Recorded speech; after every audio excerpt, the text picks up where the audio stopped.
Tudo bem? Então, vou chamando Vanessa aqui. Sejam bem-vindos, quem está chegando. Como eu falei antes, né? Quem está chegando por aqui, é, toda quarta-feira a gente tem esse encontro marcado às 8 horas. Hoje o tema é para a gente falar sobre a coisa tá preta, a saúde mental por uma ótica racializada. A nossa convidada de hoje é a Vanessa Nascimento, que eu vou chamar agora. Oi, não do nada, né? Oi, diferente. Vanessa, seja bem-vinda. Ê! Tudo bem, meu amor? Boa noite, Boa seja noite. bem-vinda. Obrigada. Primeiro, eu quero saber das pessoas que já estão aqui, se elas estão ouvindo a gente bem, se tá tudo tranquilo, se o meu som, o som de Vanessa, que eu vi que tá de fone também. Tá de fone, Vanessa? Não sei se tá Não, de é fone. brinco. Ah, é brinco. Não, eu amo. Eu gosto de brincos pequenos, Vanessa. Você consegue perceber? De pequenos e discretos. Olha só. Vocês estão ouvindo bem, gente? Está sem eco, tá tudo certo? Beleza. Se tiver qualquer problema de som, é sempre legal vocês darem um retorno, porque eu estou ouvindo também bem. Tá? A Vanessa está me ouvindo bem? Estou ouvindo bem. Então tá ótimo. Então, vamos começando aqui devagarinho, né? Vanessa, como eu estava dizendo aqui, enquanto eu estava fixando aqui o comentário do tema da nossa live de hoje, que esse assunto sobre a saúde mental, por essa perspectiva racializada, é um assunto que eu já venho querendo trazer para esses encontros de quarta-feira já há bastante tempo. É um assunto que eu acho que é muito necessário em qualquer momento, e especialmente nesse momento da pandemia, da quarentena. Eu acho que isso se intensificou não só pela pandemia, né, mas por tudo que está acontecendo ao nosso redor. E, por exemplo, eu senti uma necessidade absurda, na verdade eu já sentia, mas eu sentia assim, aquele momento, aquele chamado, que você fala assim, nossa, não tem mais como fugir da terapia. Para mim, esse chamado aconteceu durante a pandemia, assim, e eu procurei uma psicóloga racializada também, porque eu achei que isso era de extrema importância para as minhas questões, para o que eu estava passando. Então, assim, eu queria há muito tempo trazer, e aí eu sou muito grata ao Thales, né? E a todo o projeto do Wakanda Streams, que eu tive o prazer de trazer o Thales aqui na quarta-feira passada para falar sobre esse projeto, sobre esse coletivo, sobre o que a gente chamou de aquilombamento ali também. E eu tive esse prazer de trazer o Thales, e o Thales, que é um amigo de mais de 15 anos, fez essa ponte, né, de falar para mim, não, tem a Vanessa. E eu falei, gente, então peraí que eu vou falar com a Vanessa.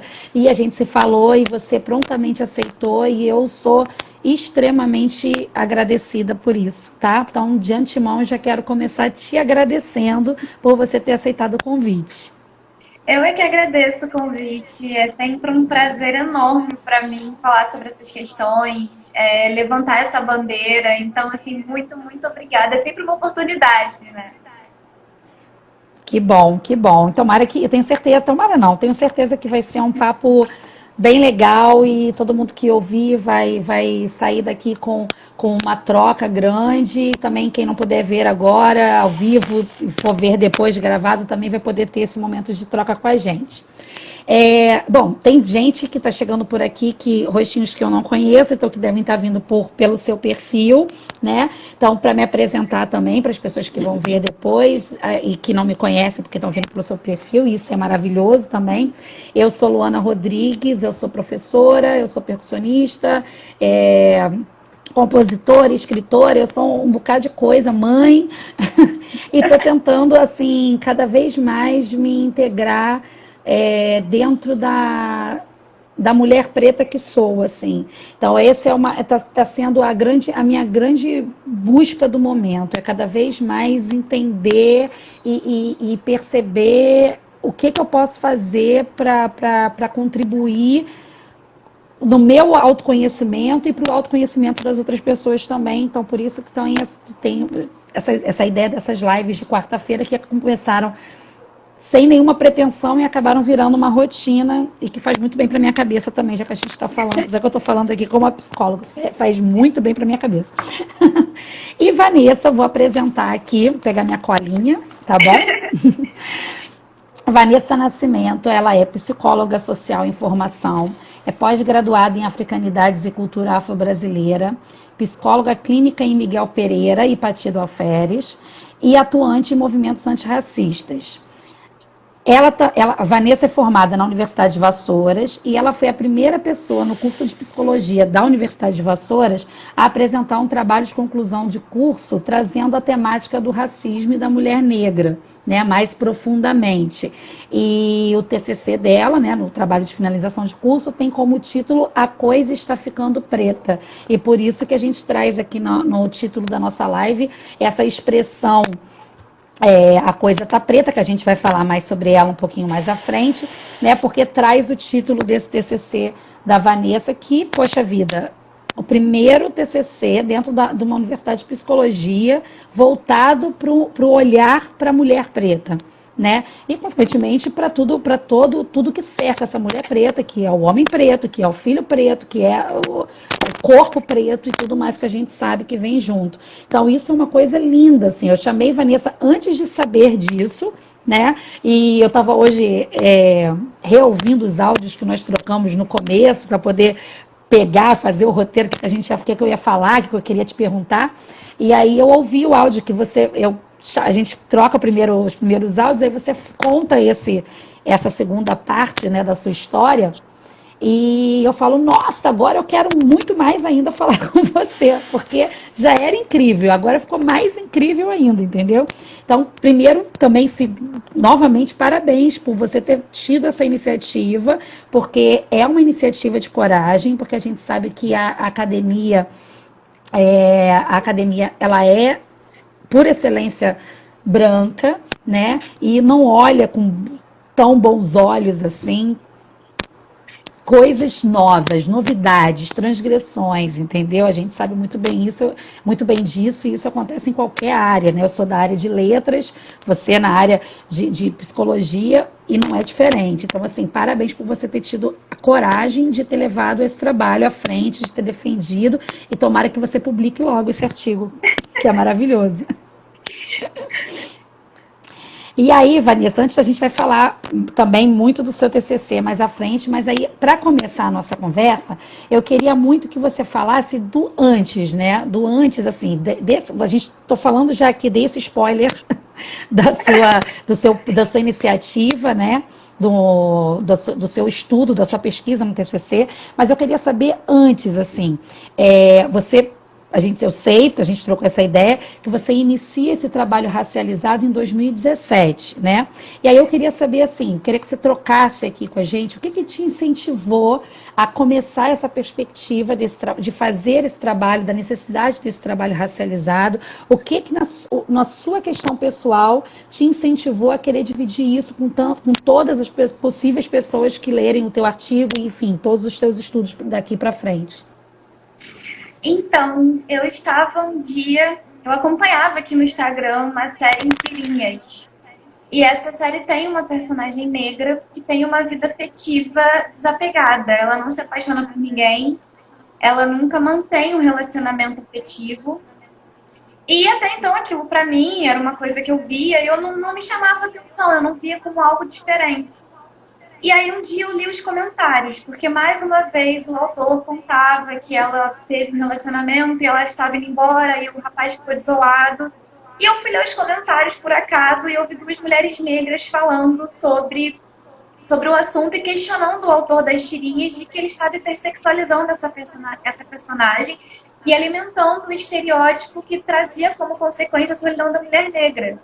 E eu falei assim, cara, o que é a solidão da mulher negra? O que elas estão falando, sabe? Porque até então eu li, eu não entendi, porque como assim solidão, se ela está em vários relacionamentos o tempo todo, ela só não mantém.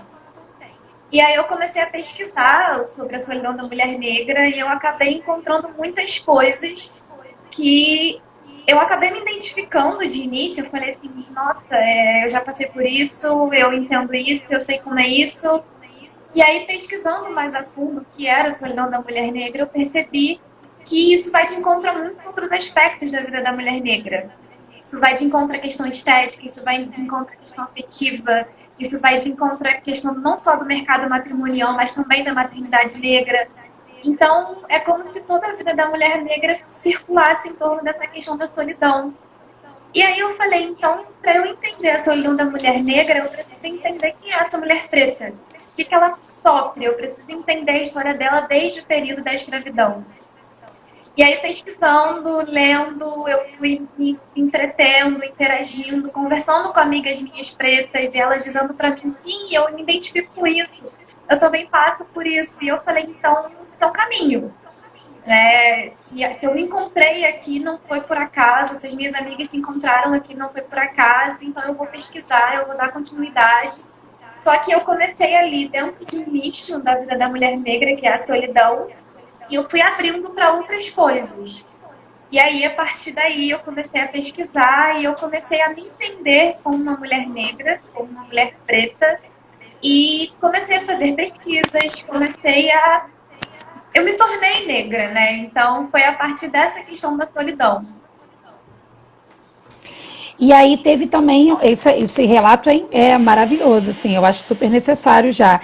E você também teve uma questão com esse caso, nesse seu processo de se tornar negra, também teve uma ligação com a questão da transição capilar, né? Sim, e que eu acho, e a minha, assim, não foi na minha transição, mas a minha questão, acho que é uma questão muito, muito. Nós que somos mulheres negras não retintas, né, a gente passa por esse momento, às vezes, desse clique, assim, né, de peraí, qual é o meu lugar aqui no mundo, qual é o meu lugar aqui dentro dessa luta, qual é a luta que eu vou me encaixar. E eu vejo muito isso de várias amigas não retintas e tal, que isso normalmente vem muito por essa questão do cabelo, porque a gente é onde pega a gente, né? É onde pegava a gente mais quando a gente criança, ou na escola, assim, é o primeiro encontro com o racismo de pequeno, eu acho que pra gente que não é retinta, vem por essa questão do cabelo. Então, todo esse processo do cabelo é muito importante para a gente se reconhecer. Às vezes as pessoas acham que isso é fútil, né? Mas é só cabelo. Não é só cabelo.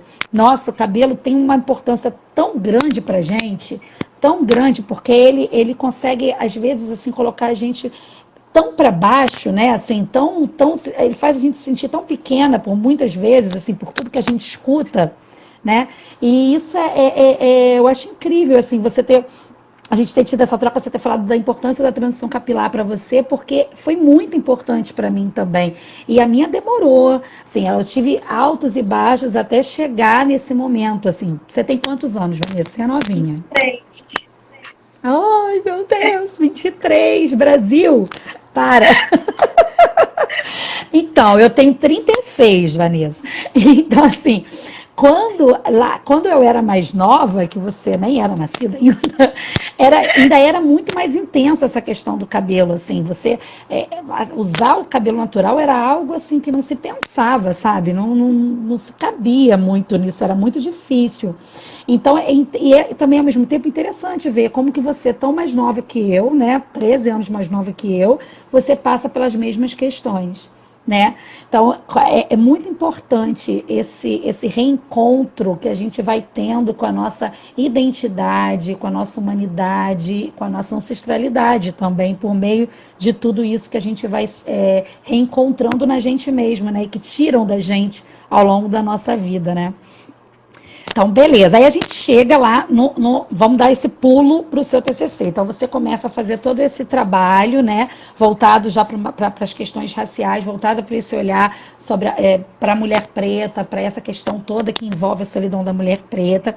E aí a gente chega no seu TCC, que, como eu já disse antes, tem o título A Coisa Está Ficando Preta. E a gente sabe, você levanta isso logo de cara, né, assim, no início do seu TCC que eu li, você já traz essa ideia da desconstrução dessa expressão, né? De tantas expressões, aí a gente até abre um parênteses aqui para falar quantas expressões que a gente usou assim que a gente usa durante toda a nossa vida e que são expressões racistas e que a gente tão imbuídas dentro desse racismo estrutural, a gente às vezes não percebe que está falando coisas que não devemos falar, né? Isso, e a força da palavra, ela é muito potente. Então, a coisa está ficando preta, que é uma expressão que provavelmente eu já usei milhões de vezes ao longo da minha vida e que a gente vai se policiando para não usar mais, porque tem um tom pejorativo, um tom, né, de diminuir, como quase todas as expressões que trazem o preto, o negro, enfim, que trazem qualquer coisa relacionada à nossa raça. E aí você logo de cara fala sobre essa desconstrução. Então eu queria que você falasse um pouquinho do porquê que você escolheu esse título, qual é essa sua ideia de desconstrução desse título dentro do que você vai discutir no seu TCC. Então, enquanto eu pesquisava essa questão das mulheres negras e etc., o trabalho acadêmico ele tem aquela questão mais das normas da BNT, a questão mesmo da escrita. E aí eu comecei a perceber que eu estava repetindo muitas vezes o mesmo termo. E eu falei assim, eu vou dar um Google e vou procurar um sinônimo para a palavra negro e negra. E aí quando eu fui pesquisar no Google, eu encontrei nas pesquisas como sinônimo os seguintes sinônimos: sujo, ruim, bandido, marginal, maltrapilho. E eu falei assim, como assim? Como assim eu pesquiso no Google o sinônimo de negro e eu encontro coisas tão ruins, coisas tão depreciativas? E aí eu tirei um print, e aí eu fiz uma denúncia ao Google, eu denunciei, e tirei o print e falei, então o meu TCC ele vai começar com esse print. Porque em pleno século XXI, eu vou fazer uma pesquisa acadêmica sobre o sinônimo de negro, eu encontro coisas ruins. E o antônimo era branco, lindo, bonito, educado, simpático. E eu tirei print, eu botei o print no slide, no dia da apresentação do meu TCC, e falei, então eu vou começar a desconstruir isso de agora, né? Por que o negro é sempre visto como uma coisa ruim? E aí, pesquisando, tentando entender isso, eu encontrei essas expressões racistas, como denegrir, mulata, carta branca, dia de branco, criado mudo, doméstica, e a expressão não sou as negras e a coisa tá preta. E muitas outras, porque são assim, muitas. E aí, quando eu vi a coisa tá preta, eu vi que, falei, gente, a coisa tá preta. Eu falei, aqui, eu acho que vai ser legal se eu fizer se eu mudar o significado disso para uma coisa boa. Se a coisa tá preta, a coisa tá boa. E aí eu acabei encontrando músicas, o Diogo Nogueira canta uma música, se a coisa tá preta, a coisa tá boa. E aí eu falei, então é isso, é por aqui. E aí eu pensei, bom, eu quero que o meu trabalho de conclusão de curso chame a atenção, eu quero que as pessoas venham ver o meu trabalho, então eu quero que isso já comece chamando a atenção pelo título. E aí eu coloquei, a coisa tá ficando preta. E aí, ao invés de colocar a coisa tá preta, a coisa tá boa, eu botei a coisa está ficando preta, porque a gente ainda tem muita coisa para desconstruir, a gente tem muita coisa para movimentar. E porque no final do TCC eu fiz um trocadilho que eu falei, bom, a coisa tá ficando preta, mas pode ficar ainda mais. E aí eu usei essa expressão e acabou se tornando uma marca minha, porque as pessoas me falam, a coisa tá preta. E aí lembram de mim, falam comigo, e a maioria das lives que eu faço, das palestras que eu faço, as pessoas colocam essa expressão na chamada. Então, assim, eu peguei pra mim e eu uso. Eu falo, a coisa tá preta, como se a coisa estivesse boa, porque tá boa mesmo. E é perfeito isso, é perfeito porque cabe perfeitamente, vou ser redundante, mas cabe perfeitamente, assim, porque é exatamente isso, você, em essência, a expressão surge para trazer mais um lado ruim, mais um lado pejorativo. Você diz que a coisa tá preta quando tá tudo dando errado, quando tá tudo muito ruim. E aí você traz isso para esse lado, exatamente com o olhar racializado, para o lado positivo. E que ótimo que a coisa tá preta, e que bom que a coisa está ficando cada vez mais preta, né? Que bom que a gente está aqui numa live com duas mulheres pretas. Isso quer dizer que a coisa tá ficando realmente preta, né? O Wakanda tá aí para isso também, para mostrar que a coisa tá ficando preta. E isso é muito legal, cara. Assim, eu acho que eu sou de letras, de professora de português, de literatura, adoro títulos. Então, assim, eu acho que você não poderia ter tido um olhar mais, ao mesmo tempo que forte, também muito coerente, sabe? E esperto também. Se o seu objetivo era chamar a atenção para sua dissertação, para o seu TCC, eu acho que você escolheu um caminho incrível, assim, porque o título é maravilhoso. Maravilhoso. Desperta curiosidade, desperta, vai trazer gente que vai vir achando que você vai falar negativamente, se você vai falar alguma coisa ruim, vai se espantar. Então, é assim, E eu maravilhoso. tinha a E opção, aí, né, fala. de publicar o artigo. E aí, a faculdade lá dá essas duas opções: ou você defende na banca, ou você apresenta o artigo. Só que eu já vinha tendo um incômodo na faculdade, porque nós tínhamos janeiro branco, setembro amarelo, outubro rosa, novembro azul. Nós tínhamos o mês das mulheres. Todos os meses nós parávamos a faculdade para fazer uma movimentação referente ao tema daquele mês. Quando chegava em Uhum. novembro, não tinha nada. Só o novembro Eita. azul. E isso me incomodava, que eu falava assim, gente, por que a gente não tem nenhuma movimentação sobre a consciência negra? Sabe? Por que a gente não fala sobre isso? E aí eu falei assim, então, ao invés de eu publicar o meu artigo, porque as pessoas só vão ter acesso a ele se eles forem procurar, eu vou para a banca, eu quero ir para a banca, eu faço questão de ir para a banca. Eu quero ser ouvida, eu quero que as pessoas tenham que me ver na banca falando sobre isso. E aí eu optei por não publicar o artigo no momento para ir para a banca para movimentar isso. Para que as pessoas, naquele momento, tivessem que parar e pensar, realmente ninguém fala sobre isso, então alguém está falando. E aí, depois desse movimento, a faculdade começou, né, no Setembro Amarelo, eu fui convidada para falar sobre o suicídio das pessoas negras. No mês da Maria da Penha, eu fui convidada para falar sobre o feminicídio das mulheres negras. Em novembro, teve esse movimento. E a Thaisa está até assistindo e ela está sempre me mandando que agora os professores têm falado sobre isso em sala de aula, os professores têm levantado esse Que tema em sala de maravilha. aula. E aí eu falei assim, não era isso que eu queria. E não só isso. Depois que eu apresentei o meu TCC, outras meninas negras vieram me procurar na época, alunos negros vieram me procurar e falaram, depois que eu te vi lá, eu resolvi que eu quero fazer também. Eu falei, é isso, porque eu tô indo embora, eu vou me formar. E depois que eu for embora, eu quero que vocês continuem. Eu preciso que vocês continuem para quando vocês continuarem e forem embora, outras pessoas continuem fazendo o que a gente começou. Então, assim, eu movimentei essa estrutura aqui para que vocês continuassem movimentando ela também. Alguém tinha que começar. Eu comecei, agora que a gente continue juntos. Ah, que lindo, que lindo, que lindo, que lindo. Eu quero você na minha vida sempre agora. Gente, isso é lindo, porque assim, olha que legal. Para mim, primeira coisa, assim, além, obviamente, você abrir as portas, e isso é o quê? Representatividade. Representatividade é extremamente importante. Quando você vê alguém, você fala, peraí, também posso, isso é lindo, isso é maravilhoso. E além disso, olha que coisa maravilhosa, você foi para a banca porque não tinha em nenhum momento, nem no mês de novembro, no mês da consciência negra, tinha um movimento na sua universidade para aquilo ali, para aquela data que marca o mês de novembro. E aí olha que legal que você conseguiu movimentar em inúmeros meses, que é, na verdade, o que tem que acontecer, né? Você não tem que falar só de vidas pretas importam quando tem um grande caso que exploda no mundo. Você tem que falar todo dia, entendeu? Então, olha que maravilha, que coisa, nossa, você fez muito mais, assim, percebo que você tem noção, consciência do que você fez, mas você pode ter certeza que você fez muito mais do que você consegue perceber que fez. Tá? Você fez muito mais, isso para mim está muito claro.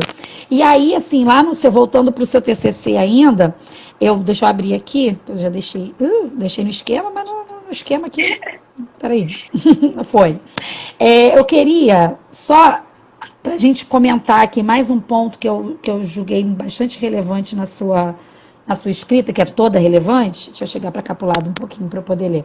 Eu separei um trechinho que está bem na introdução do seu trabalho, só para a gente poder discutir aqui uma outra questão. O trecho diz assim: esta situação, e aí essa situação é do ser mulher negra, só para contextualizar o que você está vindo falando, né? É do ser mulher e ser negra, é a junção dos dois.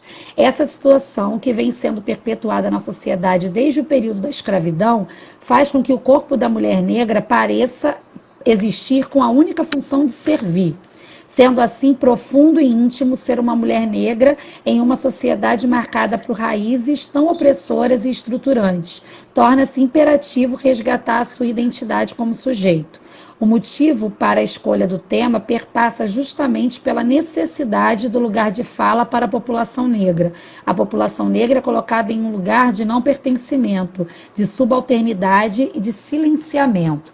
Cara, eu acho que esse pedaço da sua introdução é muito, muito interessante, muito importante para tudo que você vai discutir no desenvolver do seu TCC, sobre esse apagamento da mulher negra, nesse silenciamento, e principalmente sobre essa estrutura opressora, essa estrutura que coloca como um todo o negro numa posição inferior, e a mulher negra ela ainda está numa posição ainda mais inferior, né? Quando você pensa em mulher negra, assim, não a gente, mas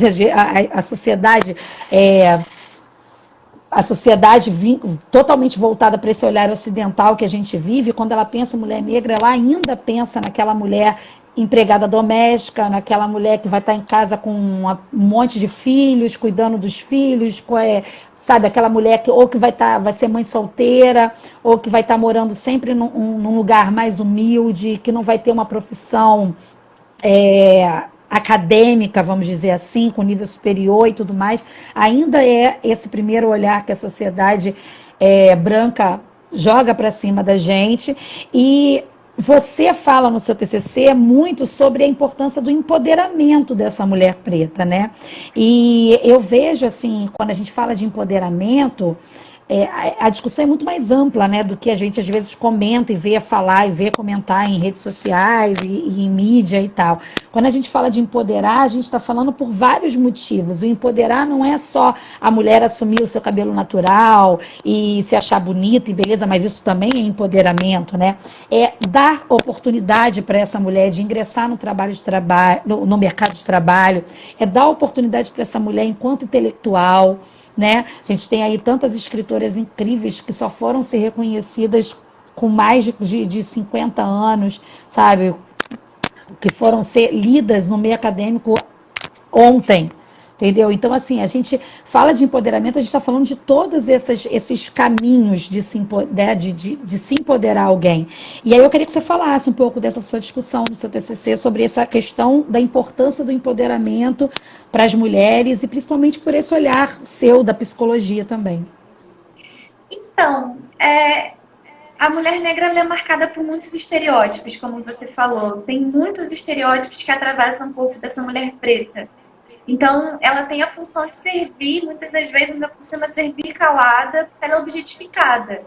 Ela tem a função de ou servir enquanto aquela mulher que vai ser faxineira, que vai ser empregada, que vai ser babá, que vai ser subalternizada nesse sentido, ou ela vai ter a função de servir de maneira hipersexualizada. Ela vai servir já dentro desse contexto mais sexual, que é a globeleza, que é aquela expressão horrível, cor do pecado, uma mulher que não As tem... fascistas, né? De uma maneira geral.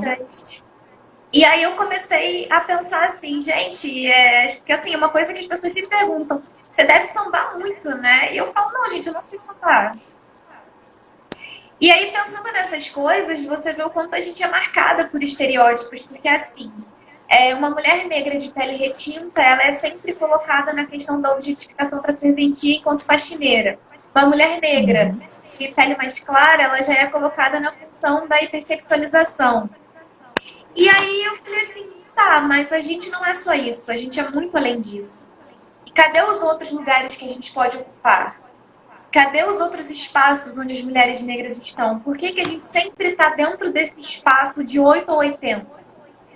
E aí eu comecei a falar sobre essa questão do empoderamento mesmo voltado para a questão de uma mulher preta como a Maju, que é jornalista, uma jornalista maravilhosa, uma cantora como a Isa, uma cantora como várias outras, artistas, e não só artistas. Que a gente possa ser médica, que a gente possa ser professora, que a gente possa ser psicóloga, que a gente possa ser qualquer coisa que a gente queira ser. Mas que as pessoas olhem pra gente como um sujeito e não como um objeto. E a questão do empoderamento da mulher preta, ele tem que passar por isso, porque a mulher negra não é vista nem como um sujeito, muito menos como mulher, ela é vista como objeto. E aí, quando eu falo sobre essa questão desse empoderamento, eu falo dessa questão de trazer a mulher negra como sujeito, como alguém que vai estar ali para se posicionar como tal. E aí, por exemplo, que com certeza muitas mulheres negras devem ter passado, de você chega num lugar e você é quem chegou para limpar, você não é quem chegou para comprar. Você não tinha maquiagens para mulheres negras, a gente tinha que usar aquela maquiagem para pele branca. Não tinham produtos para cabelo para mulheres negras, né? Não tinham para cabelos crespos, cacheados, para produtos para cabelos em transição. Então a gente nunca era as pessoas não pensavam na gente. E aí eu falei assim, tá, e aí? Né? A gente é a base da pirâmide social. Se a Angela Davis falou que quando a mulher negra se movimenta, tudo se movimenta com ela, vamos empoderar as mulheres pretas. E aí eu comecei, vamos falar sobre as mulheres negras enquanto profissionais, enquanto mulheres pretas que se apresentam como mães, que se apresentam como qualquer coisa que elas queiram se apresentar. Eu acho que esse é o importante. É olhar para a mulher preta e perguntar quem você quer ser, o que você quer ser, como você quer ser apresentada. E deixar que ela se apresente. E a gente sai dessa coisa da objetificação. E aí essa mulher negra vira um sujeito. Porque a gente é marcada por esses estereótipos, a gente é marcada por essas questões. E isso é péssimo. Porque, por exemplo, uma mulher negra só pode ser a globeleza, sabe? A gente liga a televisão e a mulher negra é sempre a amante, a mulher negra é sempre a empregada, a mulher negra é sempre aquela mãe guerreira que está ali cuidando dos filhos nas novelas, que tem 2, 3 filhos para cuidar, um filho de cada pai. E é muito difícil a gente ver uma mulher preta na novela sendo representada como uma empresária, sendo representada como uma mulher bem-sucedida afetivamente, financeiramente. Então, quando a gente fala desse empoderamento, é uma quebra desses estereótipos, para que a mulher negra seja vista como um sujeito, que é o que ela é. Né? E por mais que digam que não somos, nós somos. E é assim que nós queremos ser apresentados daqui em diante. Porque, na verdade, só para... Desculpa, que picotou, te cortei, desculpa. Só para completar, assim, né? É esse processo de reumanização, né? Esse processo que a gente está vivendo agora, assim, eu acho que está cada vez mais intenso, é essa busca para a gente retomar o que arrancaram da gente, né? Porque tudo isso que a gente tá buscando reencontrar já é nosso. Já somos, né? Já somos nós, né? Mas foi arrancado da gente, assim, totalmente por esses estereótipos. Isso é muito cruel. Você pensa sempre na mulher preta nesse posicionamento que você está falando aí. E ela se coloca, às vezes, também nesse posicionamento, porque a sociedade coloca ela aí. Entendeu? Então, assim, é muito difícil, até psicologicamente mesmo, e eu não estou falando como especialista, que não sou, estou falando como ser humano, assim, né? É difícil para a gente, às vezes, entender que a gente pode mais, que a gente pode sair desse lugar, porque todo o resto ao nosso redor está dizendo que não. Né? Isso é muito complicado, é muito difícil isso. E como é duro essa questão para a gente, né? Já juntando até com o próximo ponto que a gente ia trazer, mas que eu acho que já une muito com o que com o que você está trazendo aqui agora, essa imagem, né, da mulher preta. A mulher preta é uma mulher forte. Isso a gente ouve desde sempre, assim. Eu escuto isso desde sempre. A mulher preta é a mulher forte, como você falou aí, é aquela mulher que vai dar conta. O pai foi embora, mas ela vai dar conta de sustentar, ela vai varrer, vai fazer faxina de dia, vai vender salgadinho à tarde e ela vai conseguir sustentar. Essa imagem da mulher preta forte é uma imagem muito cruel, assim, no meu olhar social, ela é uma imagem muito cruel, ela joga uma força em cima, até quando uma mulher preta perde um filho, a sociedade espera que ela vai passar por aquilo ali de uma forma diferente. A sociedade espera que ela vai encarar aquilo ali de uma forma e vai superar aquilo ali de uma forma maior. Maior não, melhor, mais rápida, não sei. Entendeu? Mas é muito por esse viés, assim, que traz várias questões, né? Traz a questão, das vezes, abusos obstétricos, né? Quando a mulher vai parir, porque você aguenta, não precisa te dar anestesia, não, porque você é uma mulher forte. Então, eu queria que você comentasse também um pouquinho sobre isso pra gente, dentro dessa conversa que a gente está tendo aqui. Sim, a mulher negra, ela no período da escravidão, ela era vista como uma mulher mais forte em detrimento, por exemplo, das mulheres brancas. Justamente para que ela fosse colocada no serviço braçal, para que ela fosse colocada nesses serviços que exigissem mais força, como os homens negros eram colocados. Então não é que a mulher negra seja mais forte. Eles precisavam de uma desculpa para dizer assim, ela faz porque, olha lá, ela é como um homem preto, ela é selvagem, ela aguenta. E aí, esse estereótipo, que é como eu sempre falo, o racismo, ele vai mudando de roupagem. A gente ainda continua no mesmo sistema escravocrata, só que algumas coisas mudaram de figura, só que continua a mesma coisa quando a gente começa a olhar. Se a gente for olhar para o que acontece hoje, olhar como funcionava no período da escravidão, é a mesma coisa, só que com uma roupagem diferente. Então, surgiu esse estereótipo de que a mulher negra é mais forte do que as outras mulheres, porque no período da escravidão precisava se ter desculpa para ela fazer esse trabalho braçal. E até mesmo a questão do estupro. Ah, a mulher negra, ela na cama, ela é mais quente. Não é que a mulher negra é mais quente na cama, elas eram estupradas. Eles usavam essa desculpa para que estuprassem elas e dissessem, não, elas, né, gostavam, elas queriam. E aí isso se mantém. Esses estereótipos vão se mantendo e são muito cruéis. Porque aí, por exemplo, as mulheres negras são as maiores vítimas de violência obstétrica. Já surgiu uma pesquisa há muito tempo e essa pesquisa sumiu, apareceu, dizendo que foi uma denúncia, na verdade, de que as mulheres negras não estavam recebendo anestesia durante o parto. E aí fizeram uma denúncia, um dossiê e nunca mais encontrou-se esse dossiê na internet, né? Por acaso não é, a gente sabe. E não é, sabe? A mulher negra não é mais forte. E isso acaba minando a nossa saúde mental, porque a gente não tem o direito de chorar, a gente não tem o direito de sofrer, a gente não tem o direito de reclamar por afeto, a gente não tem o direito de querer ser abraçada, de querer ser acalentada. Porque, nossa, você é uma mulher preta, como assim você quer um abraço? Como assim você quer um relacionamento afetivo? Sabe? E a gente cai naquela história da tirinha que eu falei no início. Quando aquele autor alimentava que ela era uma personagem que não se apaixonava, desapegada, ele acabava alimentando justamente esse estereótipo de uma mulher negra que não precisa da afetividade.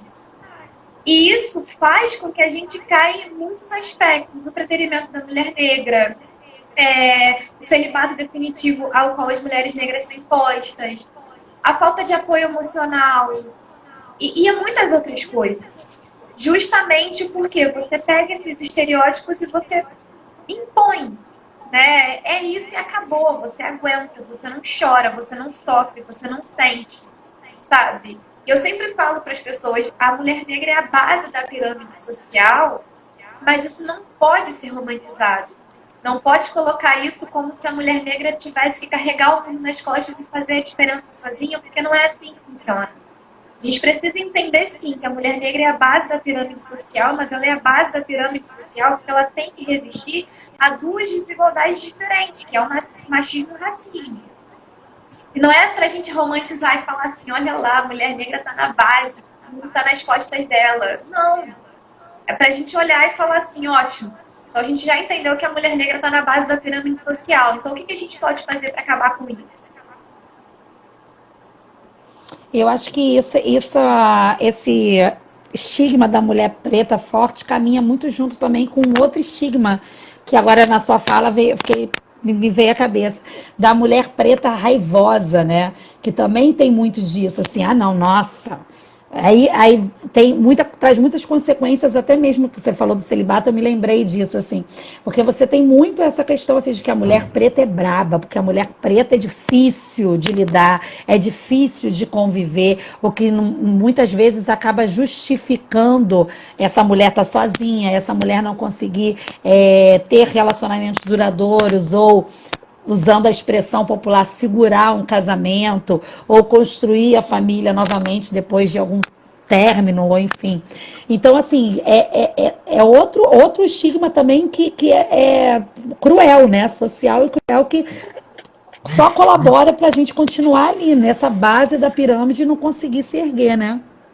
Sim, essa questão da mulher negra raivosa, ela é tão absurda, porque a gente entra no Casagrande Senzala, o livro escrito por Gilberto Freire, tem uma frase que diz: mulher branca para casar, mulata para fornicar e negra para trabalhar. Justamente por isso, porque você coloca a mulher branca na questão da pureza. É uma mulher pura, é uma mulher que é mais dócil, é uma mulher mais carinhosa, é uma mulher que precisa ali de carinho. E aí você já joga a mulher preta na outra ponta. De alguém que não precisa de carinho porque ela é forte, porque ela é guerreira, porque ela é raivosa, sabe? E até mesmo a mídia alimenta isso quando coloca a mulher negra sempre como barraqueira nas novelas, coloca a mulher negra sempre como aquela mulher que vai arrumar confusão. E aí isso vai alimentando esses estereótipos. Porque se de um lado a gente tem a mulher branca, como o Gilberto Freire colocou no livro, para casar, tem que ter alguém que não é para casar. E aí é a mulher negra, sabe? Então é o que acontece.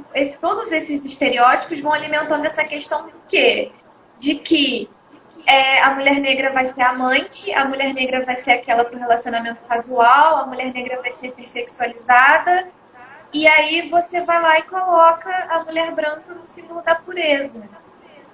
Então é extremamente perigoso, é cruel. E as pessoas não conseguem entender isso. Quando eu falo, gente, não fala mulata, não usa essas expressões racistas, as pessoas vão falar, Vanessa, para de ser chata, a gente cresceu assim, tá, mas não é para falar. Porque isso é perigoso. A Você gente cresceu, deslegitima mas não é quem tarde para a gente aprender, né? Sim! Sempre é tempo de se desconstruir, né? Exato. A Pretinha falou uma coisa aqui super, super interessante. Peraí, deixa eu voltar aqui. Ela falou, né, e acho que é bem relevante, esses estigmas, né, sobre a mulher preta forte, a mulher preta raivosa, acabam nos limitando nas relações afetivas e não só no amor, né, no amor eros, no amor homem-mulher, mulher, enfim, no amor sexual, né, vamos dizer assim, pois reverberam para os demais campos de vivência ou atuação, total, porque essa coisa da mulher preta ser uma mulher que se impõe, uma mulher forte, uma mulher que a ideia do preta barraqueira pode, inclusive, atrapalhar relações de trabalho, relações de amizades, relações enfim, de convívio de uma maneira geral. Então, assim, não só mesmo, com certeza, assim, não é só uma questão de amor sexual, é uma questão de tudo, porque você fala aí, não vou falar nada com fulana não, que fulana é esquentada, fulana, né, já tem essa coisa. Eu lembro de muitas vezes as mulheres serem amigas, né? Mas ter aquela coisa assim de, mas eu não vou deixar meu marido muito perto dela, não, porque sabe como é que é, né? Mulher preta, porque essa coisa da sensualidade, a gente é toda cheia de estigmas ao nosso redor, né, cara? É surreal isso, porque é de tudo.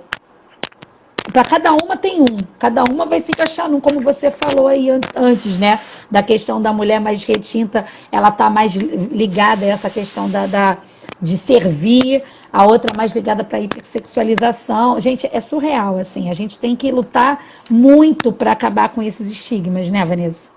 Sim, esses estigmas levam à questão do preterimento da mulher negra, porque assim, a gente sempre precisa lembrar que quando a gente fala sobre a solidão da mulher negra, a gente não fala do mercado matrimonial em si. A gente fala sobre a questão da maternidade, porque quando o Estado mata o filho dessa. Eu sempre falo isso, toda vez que um homem preto é morto numa ponta, na outra ponta possivelmente vai ter uma mulher preta chorando a morte dele. Então, assim, questão de amizade, sabe? Que a mulher preta é sempre colocada como a amiga da mulher branca. Ela nunca é colocada como na mesma posição. Então, assim, entretenimento no trabalho, quando a gente vai até uma entrevista de emprego, que se você chega junto com uma pessoa branca, você é preterida no emprego, você não é escolhida. Você tem toda a sua questão de estudo. Ah, será que ela realmente é boa nisso? Será que ela realmente sabe o que ela está falando? Sabe? Então, assim, às vezes a gente se pega tentando ser 2 vezes melhor porque a gente é preto, sabe? A gente fica tipo assim, eu preciso fazer uma faculdade, eu preciso fazer uma pós-graduação, eu preciso fazer um mestrado, eu preciso provar que eu sei, eu tenho que legitimar que eu tenho esse conhecimento. Porque as pessoas não A gente passa acreditam. uma vida. A gente passa uma vida querendo provar que a gente é o que a gente é. Isso é foda, pode falar palavrão. É foda mesmo. E assim, acho que aí a gente chega nesse ponto, assim, por que que a gente às vezes é sim, nós somos realmente mulheres fortes, mas não é porque a gente quer ser, porque geneticamente a gente é, porque a gente tem que ser. Porque não tem muito outra solução para a gente vivendo nesse mundo que a gente vive, assim, parafraseando uma grande amiga, a Asa Nigeri, vivendo nesse Brasil que é essa desgraça coletiva, a gente tem que ser. Porque se a gente não for, a gente não sobrevive. A gente não faz os nossos sobreviverem junto com a gente, sabe? Assim, eu tenho uma família preta, meu marido é preto, meu filho, tenho um filho de 4 anos preto. Eu morro de medo por eles. Entendeu? Então, assim, a gente tem que, às vezes, a gente tem que ter, o mundo tem que entender isso, que essa imagem de mulher forte não é uma escolha. É algo que a sociedade nos impõe. E se a gente não for, a gente não sobrevive. Então é complicado, porque também assim, até onde eu não vou ser, até onde eu vou mostrar as minhas fragilidades? Eu tenho espaço para mostrar as minhas fragilidades para o mundo? A sociedade vai encarar as minhas fragilidades como encara a fragilidade de uma mulher branca? Não. Vai. Entendeu? A Não empatia, ela vai. tem cor. A empatia, ela é extremamente seletiva. A gente não pode esquecer disso. A empatia, ela tem cor, ela é seletiva. Ela sabe muito bem a lágrima que ela enxuga e a pessoa que ela fala, engole esse choro. Então, não é diferente. Tem sofrimento que a sociedade abraça e tem sofrimento que a sociedade recusa. E é sempre o nosso sofrimento. É a gente que está ali e não pode sofrer. É a nossa saúde mental que está sendo minada. É. E Vanessa, deixa eu te perguntar, você acha que assim, o processo de autoconhecimento, assim, da gente se conhecer, todo esse processo que a gente está falando aqui, todas essas desconstruções e construções, ao meu ver, faz parte desse processo de autoconhecimento, assim, que eu acredito que a gente está nele constantemente, eu não vejo fim para esse processo de autoconhecimento. Mas a gente vai se engrandecendo dentro dele, né? Você acha que o processo de autoconhecimento ele é um caminho mais curto, talvez, ou mais correto para a gente chegar nesse empoderamento e chegar principalmente num processo de autocuidado, da gente entender até onde a gente pode ir, até onde a gente aguenta, porque é exatamente isso que eu acabei de falar, que não é uma escolha, é imposto para a gente, mas eu também preciso saber até onde eu posso ir, até onde eu posso ir, até onde eu tenho que pegar e falar assim, tá, agora eu vou desabar aqui, vou me jogar, vou chorar, porque preciso chorar, e depois, beleza, me reergo, né? Vou lá e volto para cima. Mas até onde que a gente quer esse processo de autoconhecimento pode ajudar nesse processo de autocuidado que eu acho que você também acha que esse processo de autocuidado é super importante e necessário para a gente. Então, o que acontece nessa questão do autoconhecimento? Eu sempre, principalmente nessa questão da saúde mental racializada, eu sempre falo para as pessoas que tem uma diferença entre você ser preto e você ser um preto racializado. Porque você pode ter nascido preto, mas você ser um preto com consciência racial, aquele preto engajado, que entender o que é o racismo, quais são as consequências do racismo, é outra história. Por exemplo, isso aconteceu comigo em 2017. Há 3 anos atrás. Olha quanta coisa já tinha vivido até eu me perceber enquanto uma mulher preta racializada, até eu me tornar negra. Então, assim, eu passava por muitas coisas na minha vida todos os dias que eu não encarava como racismo, porque eu não sabia que era racismo. E aí, quando eu passei por esse processo de me tornar negra, que eu passei por esse processo de autoconhecimento, eu comecei a precisar fazer o autocuidado. Porque assim, quando você começa a se entender enquanto uma pessoa preta, tem uma pessoa que fala sobre isso, eu não lembro o nome do autor agora, e ele diz assim, Quando você se percebe uma pessoa preta, é o dia que você não quer ser uma pessoa preta. Que é o dia que você entende que o dia que você entrou no mercado, que o segurança veio atrás de você, ele veio atrás de você porque você é uma pessoa preta. O dia que você chegou num lugar e a pessoa virou para você e falou assim: ah, você é a faxineira? A pessoa não faria isso se fosse uma pessoa branca. Sabe? O dia que, ou a hora que você começa a se pegar, por exemplo, e eu sempre falo isso nas lives, que assim, eu comecei a me pegar não entrando com bolsa, nem mochila, nem sacola em supermercado, em loja, assim. Um dia eu falei assim, gente, se eu não vou roubar, se eu não tô fazendo nada de errado, por que tá todo mundo entrando com sacola, por que eu não posso entrar com sacola? E aí foi quando eu percebi o quanto que o racismo tinha me atravessado. Eu já estava me policiando enquanto existência, e realmente é essa palavra, me policiando, né? Porque assim, se eu não me policia, a polícia vem e faz o trabalho dela. E aí eu comecei a me questionar, eu falei assim, peraí, cara, sabe, eu tô fazendo o que eles querem. E aí eu comecei a fazer o caminho contrário. Eu falei, eu vou entrar com sacola sim. Se um segurança vier atrás de mim, eu vou perguntar, tá precisando de alguma coisa? Quer falar alguma coisa comigo? Sabe? Teve um dia que o telefone tocou e eu me peguei indo na direção do segurança para atender o telefone para ele ver que eu não ia fazer nada. Então, isso são coisas assim, o racismo vai minando a nossa autoestima todos os dias, mas quando a gente passa por esse processo de racialização, que a gente se percebe enquanto pessoa preta, que é esse processo de autoconhecimento mesmo, que você entende quem você é, o que você faz, onde você está, que é esse sentimento de pertencimento, é o momento que o autocuidado ele se faz mais necessário, porque você é minado. E assim, quando você não tem noção de nada disso, você vai vivendo, você não se importa, as coisas vão acontecendo, você não tá nem aí. E aí, quando você realmente entende do porquê que você estava dentro de um ônibus, a polícia entrou e a polícia veio revistar só você, de você saber por que que quando você está andando na rua de máscara, as pessoas te olham de um jeito diferente, porque assim, a gente está no meio da pandemia e tem relatos de homens pretos, principalmente, que estão com medo de sair de máscara, que é o que vai manter a nossa saúde, né, a principal forma de prevenção contra o coronavírus, porque estão com medo de ser confundido com bandido, sabe? Então, assim, quando a gente passa por esse processo de autoconhecimento, o autocuidado passa a ser o próximo caminho. Mas e aí, como é que a gente faz para chegar nesse autocuidado? Porque, assim, as políticas públicas não foram pensadas para gente. E isso eu afirmo e eu posso falar. A psicologia, ela vem de um conhecimento prático e teórico branco, hétero, europeu. As pessoas pretas não eram vistas como sujeitos. Se nós não somos vistas como sujeitos, as políticas públicas não são pensadas para a gente. Sabe? Não tem espaço para a gente nas políticas públicas. A única política pública que pensa na gente é a política pública de segurança. Porque a polícia, quando vê a gente, vem logo na nossa cola, vem logo atrás da gente. É a única política pública que pensa na gente, o resto não pensa. Então, como que eu vou chegar com uma pessoa? É muito fácil falar assim, vai lá, faz terapia. E aí a pessoa preta não tem acesso à terapia. A pessoa preta ela é violentada dentro do setting clínico terapêutico. Quantas e quantas pessoas pretas já me narraram experiências péssimas com psicólogo? Brancos e até não brancos, sabe?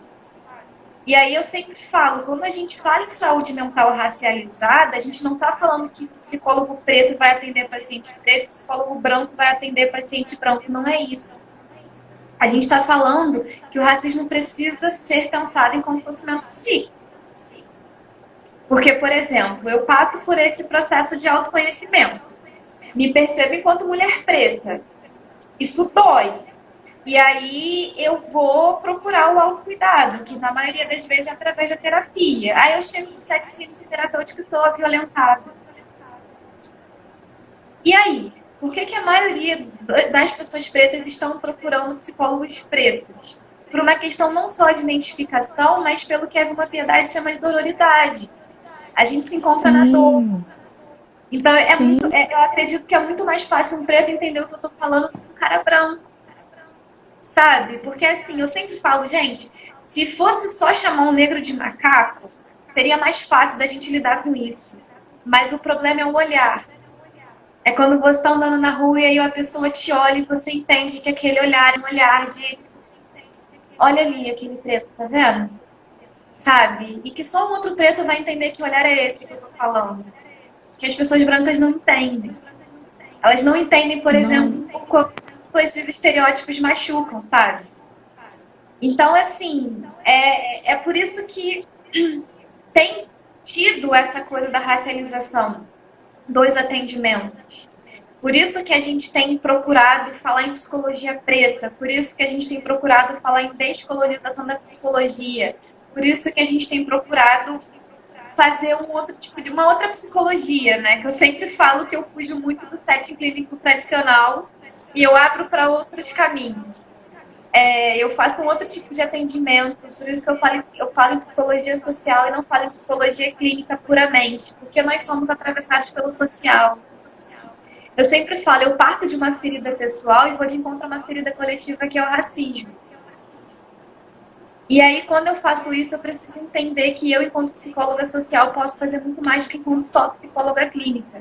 Eu preciso entender que vai sentar um sujeito ali na minha frente, um sujeito preto, e quando ele falar, possivelmente ele vai estar falando muito sobre os pretos. Então, é por aí.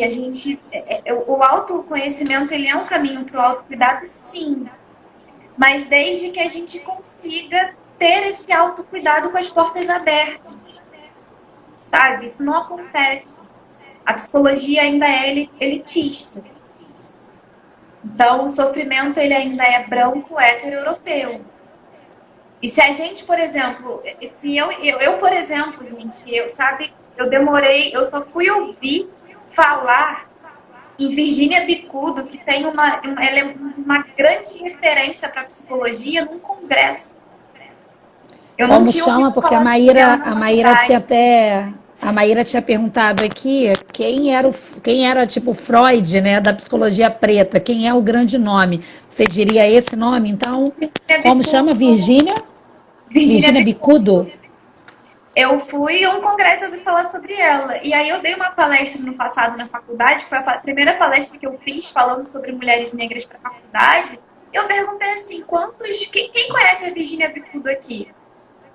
E uma pessoa levantou a mão. E eu falei assim, é isso, né? Disso que eu tô falando. E aí, depois disso, eu fui a uma outra palestra e outra com algumas pessoas da minha turma. E nessa palestra, uma psicóloga preta perguntou: quem é que conhece Virginia Bicudo? E algumas pessoas que assistiram a minha palestra levantaram a mão e olharam para trás, olharam para mim e falaram assim: tá ouvindo? E eu falei assim: pô, gente, é isso que eu queria. Agora eu quero que vocês falem, que vocês conhecem ela, que vocês já sabem quem é ela. Porque ela foi a primeira psicanalista negra, ela foi a primeira mulher a ir a um setting clínico terapêutico, ela escreveu uma tese sobre relações raciais. Ela foi, assim, um mulherão e ninguém fala sobre ela dentro da psicologia. E aí, quando eu falo que psicologia é elitista, é por isso, porque o conhecimento dela foi invisibilizado. Sabe? E aí, como é que a gente quer levar em conta a subjetividade da pessoa preta se a gente não lê teóricos pretos que falam sobre a subjetividade do preto? Vanessa, olha só, entrou aqui a contagem regressiva dos 20 segundos, que eu tomei um susto agora. Eu vou fazer o seguinte, eu vou encerrar e vou abrir para a gente poder fechar bonitinho só, tá? Não vamos fazer mais uma hora não, só para fechar bonitinho. Já volto, gente que tá aí, volta. Já volto, peraí. Mas aí, você lembra onde você estava no fechamentozinho da sua fala? Aí, ó. A gente falou do Wakanda lá no começo, eu agradeci por terem feito pelo Thales ter feito esse link maravilhoso, que foi muito importante e que eu tô já assim, Vanessa, já vou me convidar para ir. Você mora onde, Vanessa, em Paty del Ferres? Miguel Pereira, do ladinho de Paty. Cheio de cachoeira, quando isso tudo acabar, Vanessa. Com certeza, eu vou adorar. Vou te visitar. Eu sou dessas, meu bem, olha só, não vira minha amiga não, que eu sou oferecida. Minha mãe tá assistindo a live, ela vai adorar te receber também. Minha mãe tá aqui E meu filho é lindo. Ai, mamãe, como é que chama sua mãe, Vanessa? Kátia. Kátia? Isso. Então, ó, dona Kátia. Dona Kátia, estamos juntos, hein? Vamos firmar essa visita aí, pra você conhecer o meu pequenininho. Olha o Thales falando que vai também. Olha isso, abusado. Pronto, já vamos fazer já virou festa, Vanessa. Churrasco com pagode, samba. Ai, comigo mesmo, tô dentro. Mas aí vamos fechar aí tão bonitinho que você estava falando. Então, você estava terminando de falar sobre a questão do autocuidado, que precisa ter esse caminho. Não adianta a gente ter, né, não ter toda uma estrutura que possa gerar esse autocuidado para a gente, né, para a população preta, porque a gente realmente, as coisas, eu vejo muito assim, às vezes, né, o branco falar assim, eu preciso fazer terapia. Nossa, você precisa. O preto falar que precisa fazer terapia, deixa de bobeira, deixa de frescura, garoto, vai resolver esse negócio ali, para com isso. Então, isso tudo é essa falta de olhar mesmo, né, que se tem com a população preta de uma forma geral, não é nem só com a mulher preta, com a população preta. E isso que você tinha falado ali no final também, sobre os homens pretos estarem com medo até mesmo de estar indo, agora nesse momento da máscara, nossa, a gente fala muito sobre isso em casa, de quanto que dá medo, assim, principalmente para os homens, com certeza, dessa coisa de sair de máscara, porque é complicado, gente, vocês não sabem, realmente é aquilo, quem não sabe, não sabe por tudo que se passa só por se existir, né? É horrível, mas é verdade, né? A gente precisa dizer as verdades para ver se as pessoas conseguem entender a dimensão disso, né?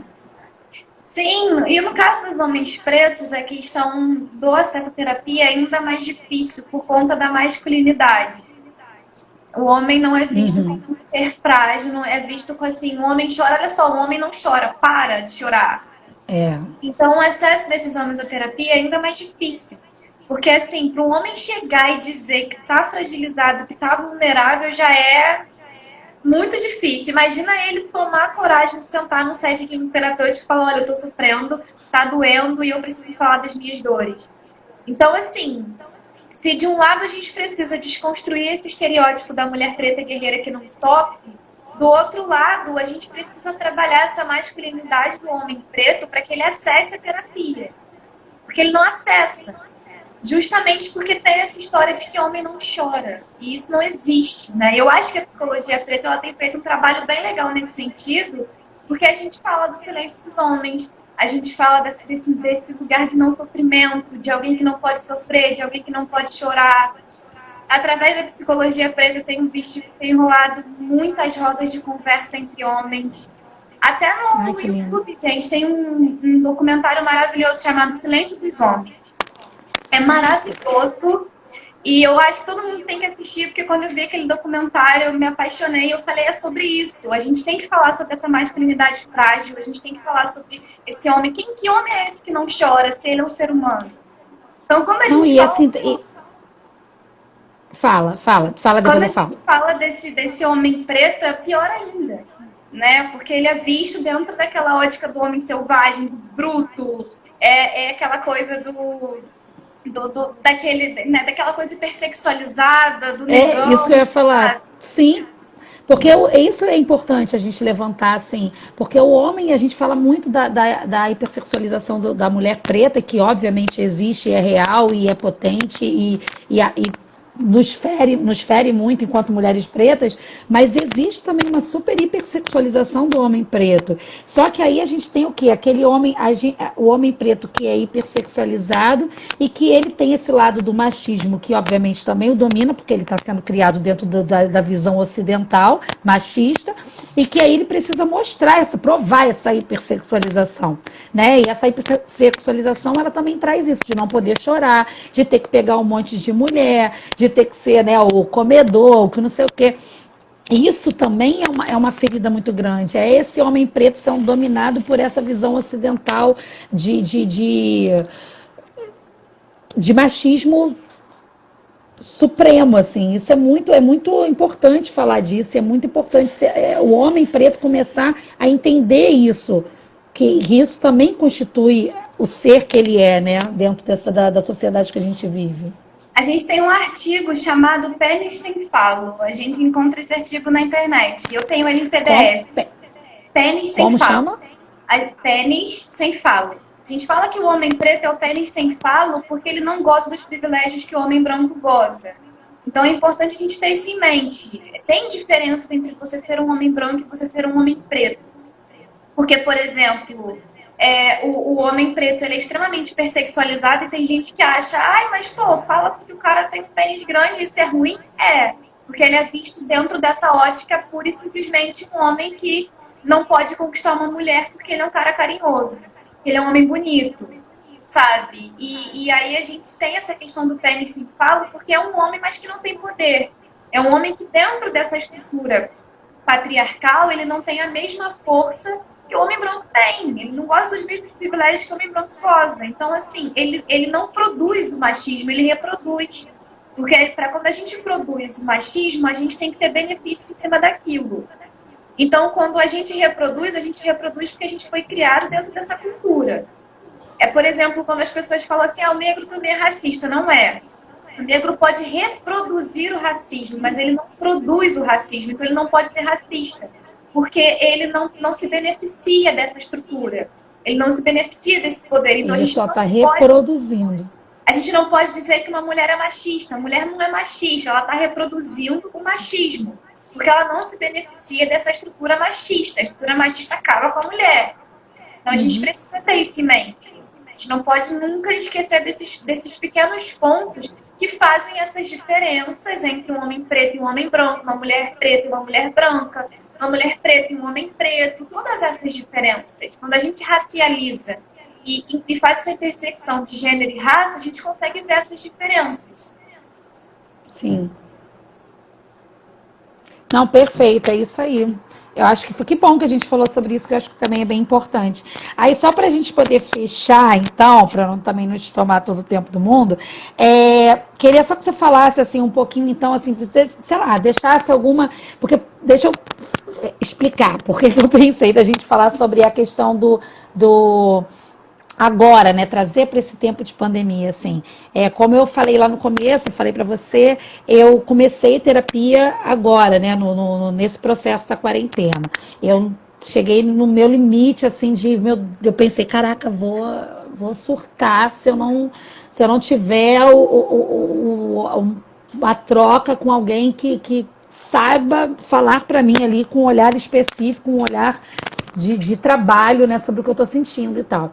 E não foi, as minhas maiores questões não foram nem as questões do isolamento, de ficar em casa. As minhas maiores questões foram questões que envolveram a questão da raça, a questão de ser preta e de viver numa família preta, assim. A gente teve alguns percursos durante isso, assim, todas essas questões de João, de Miguel, tudo isso que veio à tona, isso mexeu muito comigo, deu muito medo de voltar para a sociedade, de voltar enquanto mulher preta, de voltar com a minha família preta para a sociedade, com os meus amigos pretos, deu muito medo de voltar.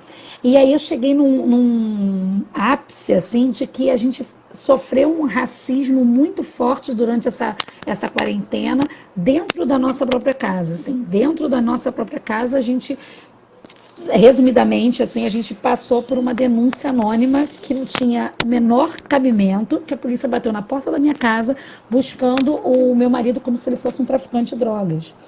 E não faz o menor cabimento. E a descrição do traficante era Pelé. Então, a gente está falando exatamente de uma denúncia altamente racista. E isso, para mim, é muito claro. Enfim. E isso tudo mexeu muito comigo, assim. Então, eu fico pensando assim, como que a gente pode tentar buscar todo esse processo do autocuidado, do equilíbrio, dentro disso, né? Dentro dessa loucura que a gente vive, desse país genocida por excelência, de criação, de fundamentação. Como que a gente pode conseguir achar um equilíbrio dentro de tudo isso, assim, isso pensando totalmente por esse viés. E eu concordo com você que é importante a gente fazer, gente que é preta, é importante fazer terapia com quem entenda isso, entendeu? E aí é por isso que a gente acaba buscando, a minha terapeuta é preta, é porque a gente fica buscando alguém que se identifique, que consiga entender, que não vai virar para mim e falar assim, não, mas será que não foi? Será que não foi uma confusão? Será que a pessoa não de repente, não era... Sabe assim, não vai buscar uma justificativa. A pessoa vai virar para mim e vai falar assim, realmente foi racismo. Você sofreu, vamos lá, vamos tentar trabalhar isso aqui. Entendeu? Então, Como que a gente consegue manter isso? Porque, assim, eu não sei se eu acredito até que você não vai ter uma resposta real para me dar, porque... mas um caminho, pelo menos, para mim e para todo mundo que está ouvindo a gente. Assim, uma coisa que eu pontuei muito, não só com os meus pacientes, mas com amigos, familiares, com pessoas que vinham me perguntar sobre essa questão da pandemia, é que a pandemia ela não é responsável por muita coisa. Que a maioria das pessoas fez assim. Eu surtei porque é por causa da pandemia. Aconteceu isso por culpa da pandemia. Sim, a pandemia foi um fator condicionante, mas ela veio para colocar uma luz em um problema que já existia. Então, por exemplo, a questão é que muitas pessoas vieram falar comigo, as relações familiares estão horríveis, a gente está brigando muito. Calma aí, não é a convivência que está fazendo isso. Já havia algum sintoma familiar ali que precisava ser visto, que como vocês passaram a conviver muito por conta da quarentena, do isolamento social, isso ficou em evidência. Então, assim, por exemplo, que eu vi que os dados é que as pessoas pretas estavam sendo mais acometidas com a Covid-19 em relação às pessoas brancas. Mas se a gente for olhar todos os dados, as mulheres negras são as maiores vítimas de feminicídio, violência doméstica, violência obstétrica. Os homens negros são as maiores vítimas de violência policial. Então, assim, será que a gente seria o alecrim, a pandemia seria o nosso alecrim dourado? A gente não seria as maiores vítimas da pandemia também?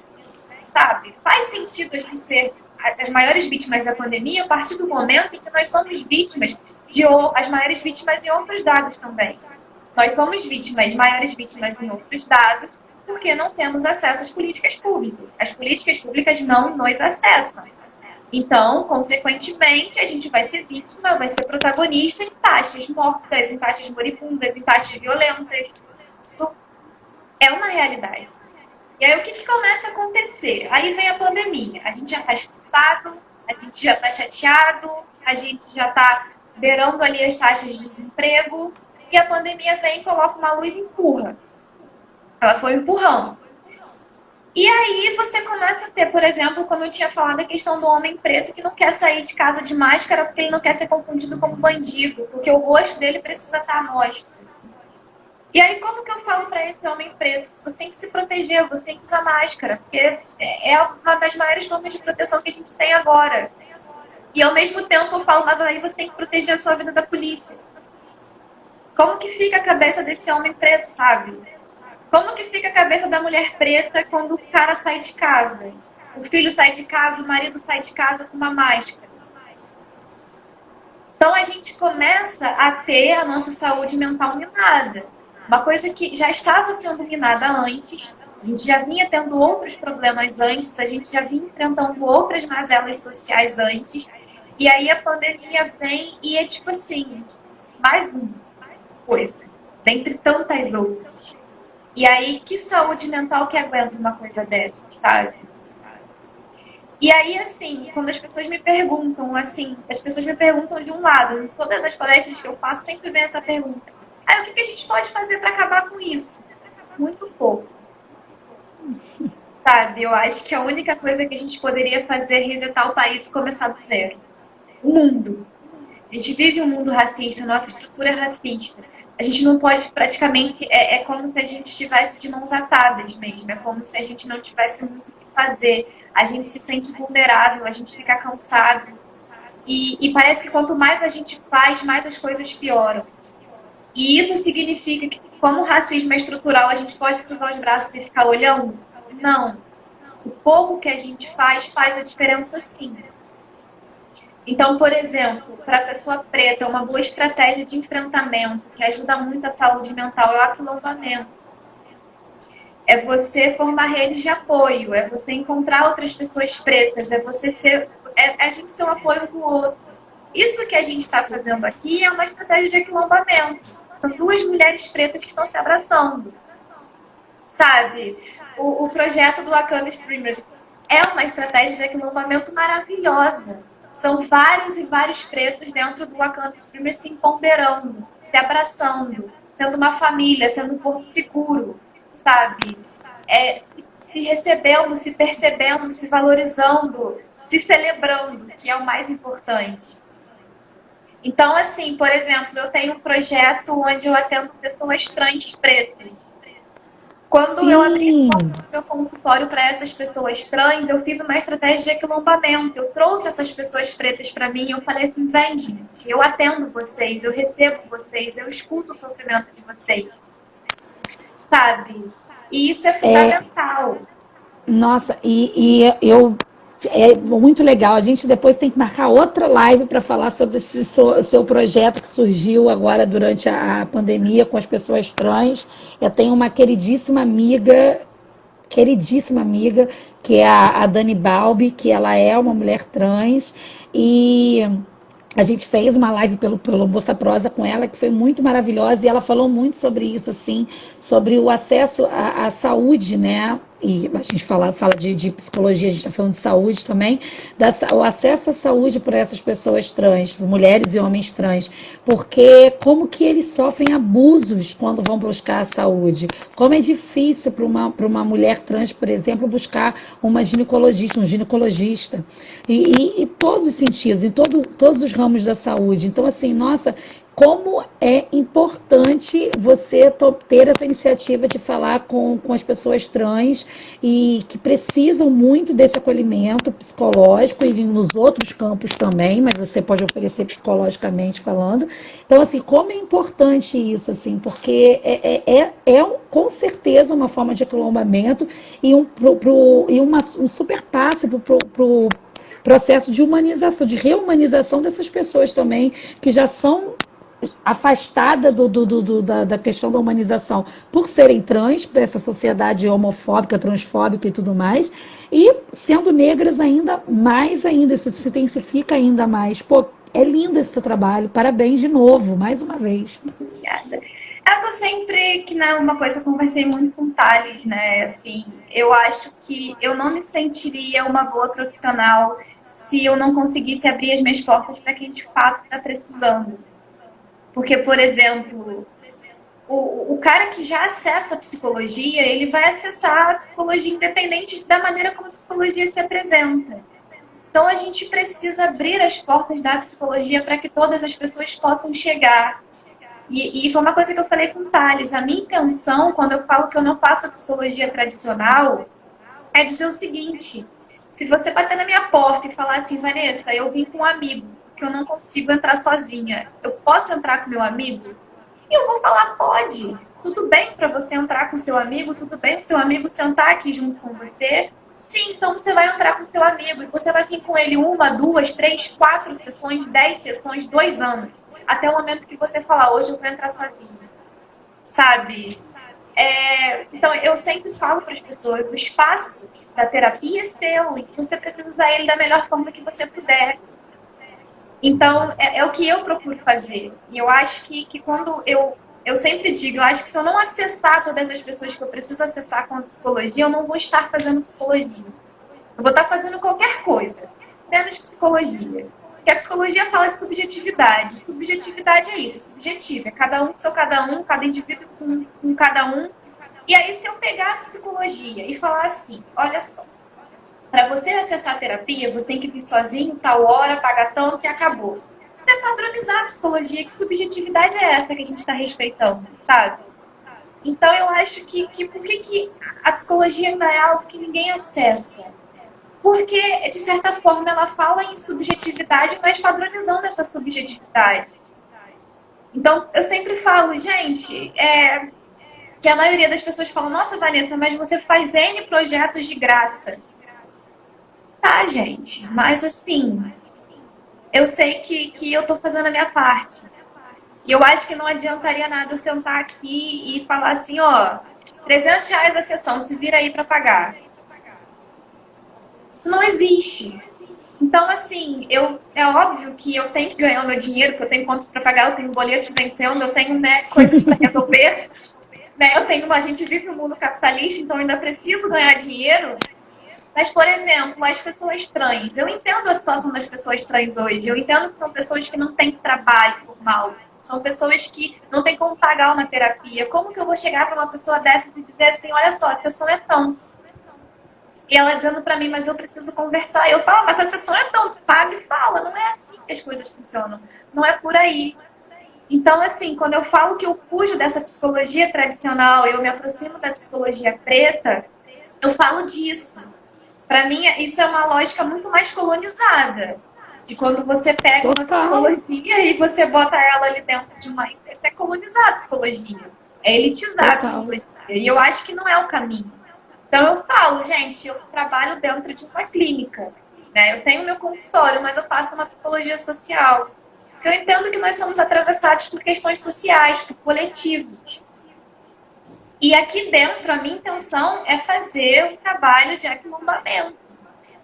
Eu atendo, é o que eu sempre falei, racializar a psicologia não significa que eu só vou atender pessoas pretas, mas significa que eu entendo quanto eu preciso pensar no racismo enquanto sofrimento psíquico. O quanto eu preciso saber que quando uma pessoa preta senta aqui na minha frente, ela vai ter mais dificuldades de falar, de se abrir, de conversar, e eu não posso desistir dela. Sabe? Que o meu trabalho com pessoas pretas dentro do setting clínico é um empoderamento. Eu preciso que essas pessoas se percebam como sujeitos, para que essas pessoas possam começar a existir, e existindo, elas possam falar sobre as suas questões. E falando sobre essas questões, elas vão caminhando, sabe? É o que eu faço com as pessoas trans. Elas chegam para mim e falam assim: Vanessa, você sabia que eu faço tal coisa? E aí eu pergunto, o que que você precisa para começar a vender isso? Para você ganhar o seu dinheiro a partir disso? Ah, eu preciso que alguém compre. Então tá bom, eu sou a sua primeira cliente. E eu Que compro. lindo isso. E aí essa pessoa vende para mim, ela vendendo para mim, daqui a pouco ela vende para outro, sabe? E ela faz para outro. Ai, Vanessa, eu quero muito ser digital influencer. O que que você precisa para começar? Eu vou gravar um vídeo, as pessoas têm que compartilhar. Eu mando para todos os meus amigos e falo assim, gente, compartilha, se vira, curte, sabe? Faz, posta. Porque eu acho Mas é que isso, Vanessa. Aquilombar é ajudar. Aquilombar não é só sentar perto, não é só entrar num grupo de WhatsApp todo mundo junto. Aquilombar é a gente crescer junto. É assim, aquilombar tem que partir real, de uma visão real do que é o Ubuntu. Entendeu? A gente não tem como aquilombar se a gente realmente não viver o Ubuntu. Se a gente não pensar que a gente é porque o outro é também. A gente não pode querer ser em cima do outro, do nosso irmão, que também está na mesma situação que a gente.